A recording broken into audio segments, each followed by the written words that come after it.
Good day, ladies and gentlemen. My name is Daniel Umstead, host of the RNG radio show. And today's guest that I have with me will be bringing balance back to your life, peace back into your life, and most importantly, love. The best and world-renowned yoga instructor, Felicia Petway, has come on to the RNG radio show to discuss what you could do to bring that balance in your life. Felicia, how are you doing today? I'm well, thank you. I love that introduction, Daniel. Thank you so much. Oh, not a problem, not a problem. So tell us, Felicia, what is it that you do with yoga that's pretty much separate from, going to a typical class or even just signing up at the gym membership and seeing that Miss Catherine does yoga as well? Well, what I bring to yoga is my spiritual connection and my commitment to serving others. So I was trained in yoga. And online, during this pandemic, I offered yoga classes. And then I started doing meditations just on a whim. And people really were drawn to that. So I was like, okay, so I'll do the meditations. And then now I've even expanded into breathing, and people really want that. So I really listen to what people want. I share. I'm not afraid to share the spiritual aspect of it because as human beings, we have those different parts. We have our spiritual part, our mental part, our physical part. They all go together. They can't be separate. So, and in the breathing and the meditation, I bring all of that to them. And, I'm just blessed that they can feel what I'm trying to send to them. And it's well received, and it offers the healing that they need. Awesome, awesome. Now, because you're virtual, definitely can be expansive throughout the world. That's why you are world renowned. Where can actually folks get more information or even just signing up to be part of your virtual classes? Well, right now I have a pause group. It's Pause with Felicia in Facebook. It's private for right now. And I do a lot of what I just told you in that group, just to kind of nurture the women, get them used to taking care of themselves, taking that pause. I also created a Women in Pause community, which I'm beta testing right now. It's not fully launched, but I'm looking to launch that in around August. So, but if people are interested, they can join the Pause with Felicia Facebook group and start to get those goodies. I offer different types of meditation. I offer different types of singing bowl healing, all the types of things, affirmations, whatever they tell me they need is what I try to offer. And yeah, and then they'll learn more about the Women in Pause community, which will be starting soon. Awesome, awesome. Now, I know we had prior conversations prior to starting the interview in regards to lupus. What is your passion behind with lupus? Is it somebody that you experienced with personally? And for the folks, even my friends and family do have lupus. How is it that you integrated lupus with that? Yeah, well. Yeah, I think that's why my focus is on healing, because I have lupus. I have lupus nephritis, which is basically it attacks my kidneys. And the thing about lupus is it's an autoimmune disorder. It's an autoimmune chronic disease. So it's basically your body attacks itself. And my body was attacking itself through its kidneys and my blood platelets, because usually with lupus, it's not just one thing it attacks. It starts to snowball and, attack different things. But I found out I had lupus back when I was pregnant with my youngest child. I was about 29. And then I developed a lupus flare about 3 years later, which meant, I officially had lupus, systemic lupus. And during that flare, I really had to be disciplined in my healing, because it was, my body was attacking itself. It was beyond my control. I had been so disconnected from myself that I had lost control of my body, basically. You know what I mean?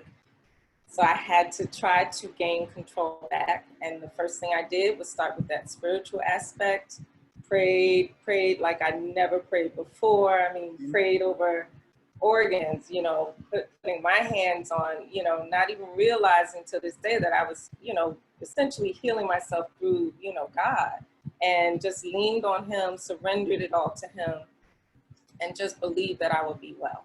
And then was disciplined in taking my medicine, seeing my doctors. When I tell you my life was nothing but doctor visits, medicine. That was my life. And I had 2 little kids. I was working a full-time job, husband, you know, and that was my life during that flare. And I mean, I was so sick, I couldn't even work out, Daniel. Wow. Who gets that sick that they can't even work out? You know, they were threatening to put me on chemo. And I was like, So I did that. I did what I was supposed to do. I was disciplined with my doctor's appointments. I was disciplined with the medicine. As much as I didn't want to do that, I knew that I had to just gain control back over my body. And that took about 1.5 years to 2 years. Okay. And then when I was able to work out, you know, I did that. Working out came, you know, it was like divine. When I tell you it was divine, the healing was divine. And then the ways to keep myself well was divine. I started doing things that I wanted to do, because when you're faced with your mortality, you're like, what have I got to lose? You know, I'm like, I'm going to do what I have always wanted to do, what I've been passionate about. That also helped, you know, to just boost my, you know, energy, my will, my desire to want to do more. And so when I say, you know, I focus on that healing spiritually, mentally, physically, it all goes together. Can't do one without addressing all of the others. So that's why the lupus plays a part, because I have to continuously do these things for myself. And I know that these are the things that help me to stay well. And I know that they'll be the things to help everybody else to heal and stay well as well. So.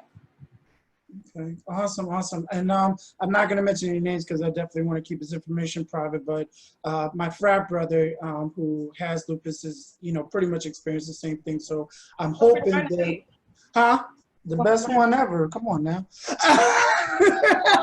Come on now, Felicia. We got to be the first. So, no, I definitely saw the jump. So I was like, okay. I got the Elite 8. I don't know what Divine 9 is, because I don't know who that last person is. No offense to the brown and yellow. I'm just sorry. I just don't feel like the color combination matches with y'all feng shui. So I'm just. But we'll be here for another hour doing that. I'm going back to my college days. But ultimately, with the lupus, you know, I mean, I know you touched on it a little bit. How have others, because I know you definitely have talked to others, but how have others who have dealt with lupus and has taken your yoga classes have improvement on themselves, or even just taken tips from you? How have they gotten better from it? Well, that's the thing. I would love to work more with people with lupus. I feel that, see, with lupus, it's hard because when you're in that, a flare, which a lot of people are, you know, I don't know what the mindset is. Mindset is so important. I would hope that they would take advantage of what I have to offer, you know, and feel like they could be healed from it. And as we know, it's not a quick fix. It's something that has to be done, you know, every day, every moment. It's a mindset shift. And that's really what I focus on, is just, you know, gradually, by helping you to shift, you know, just to more so tap into yourself, connecting to yourself, realize that you have a lot more control than you think you do, all right? And then try to help you get that power back and start taking that power back and healing yourself and taking the steps necessary to stay well. So, I mean, that's the challenge, is to get, you know, people to come in and really take advantage of this. You know, some people are into yoga and they'll do it consistently. And then you have those who dabble in it here or there and they're like, well, you know, I can't do, well, you know, I can't do it. And it's like, okay, but if I did boot camp for one day, can I then say, you know, oh, it didn't work for me? You know, it's like, you gotta give it a shot, try it out, you know, give yourself enough time to say, is this working for me or not? And the thing with yoga and meditation is that, you know, it's connecting you to you. So there is no, oh, I don't get into that. you understand what I'm saying? Yeah, you're being asked to tap into here. So you're gonna have to do it at some point, or just constantly go around being disconnected. I mean, that's it, you know? Awesome. I love that. Before I get into my other questions with you, where else, for the folks at home who are listening, where can they find you on social media again?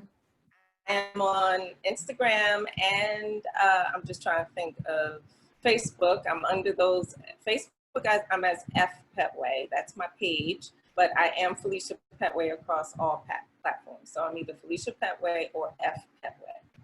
They Awesome. can't. All right, cool. And then as far as for yourself with the yoga instruction and even with the virtual classes, where do you see yourself a year from now? I know you just recently started a year and a half ago with all this. Where do you see yourself a year from now? What does 2021 look like for you with yoga? 2021 looks for me having a membership established, having hundreds of women benefiting from the community, being a part of the membership, being a part of the movement, the healing movement, providing retreats, workshops, and just speaking more, sharing what I know and what I've learned with others and just helping others to heal. I mean, this pandemic is, it's doing a number on all of us. This is something. I ain't even gonna say it's something. It's a something. I'm with you. Right. And so to be able to support, as many people as I can, but predominantly, women in that age group, because, it makes me sad to think that, we hit 40 and 50 and we're like, what else is there for me to do? What? You still have a whole lot more to give, Exactly. So we're not going to throw in the towel. We still have a lot more to do. And my goal is to just help women to thrive at this age and just like, you know what, I'm going for it. I'm doing what I want to do. Get rid of all that baggage. I'm, healing myself. I'm putting myself first for a change. And this is what I'm going to do. So that's what I see. I love that. I love that. And I'm looking forward to it as well, especially when we have you come back on the show. One of my last questions also, because this is a entrepreneur show and, I bring business owners and leaders such as yourself on the show, what advice would you give to the next entrepreneur that's looking to get their business started, or even because of COVID-19 and even for our Black and Brown community members, what advice would you give to somebody who's like going through that social injustice, being teased about because of their color of skin, or even just struggling, just getting their business off the ground? Wow. So the first thing I would say is invest that time in yourself, right? Because you have to be clear on who you are, what you want to do, and how you want to serve, right? You have to be clear on those things. And the only way you can do that is really by tapping into yourself. Also, take care of yourself, because you can't serve from an empty cup. We've all heard that before. And it's true, you can't. And if you're tired and drained or unsure, it translates to everybody, right? And so then you're not able to get your message across. So that's what I would suggest you do first. But then once you're clear on who you want to serve, what your message is, and truly know what you want to bring out into the world, just do it. Put one step forward. It's going to be hard. Trust me, I'm there. It's like every day is hard, but it's a commitment. And I know, I'm going to serve so many people. So I have to just keep putting one foot in front of the other. So just believe in yourself and know that if you truly are aligned with what you are meant to do, God will make the way and it'll just unfold, and believe that. Awesome. Awesome. I love that. Thank you so much, Felicia, for that. And one last question. What should the folks know lastly about you before we pretty much wrap up here? They should know that I am a teacher. I've been a teacher for a long time. So I enjoy serving others. I enjoy helping others. And this has just seemed to be my path in life, to serve, help, and teach and educate. So join me at my on Facebook, Instagram. I also have a blog, FeliciaPetway.com. You can find me there. But I'm very active on Facebook and Instagram. So please follow me, like my things, share, and come on over. Let's do some healing. Awesome. Awesome. All right, great. Well, Felicia, thank you so much for coming on the RNG radio show, giving us not so much the medical side and facts about lupus, but actually showing what the recovery looks like, what the growth looks like coming from it, and doing the first thing first. It's just loving thyself. So thank you so much for coming on the show and sharing that with us. Thank you. Thank you, Daniel, for having me. I appreciate it. Definitely. And for the folks at home, be sure to check out great interviews such as these on the RNG radio show. You can check us out through YouTube, or be sure to tune in every single morning, Monday through Friday at 7 a.m. on Facebook Live. Felicia, thank you again so much for coming on the show today. Thank you. Thank you for having me. Bye, everybody. Bye-bye.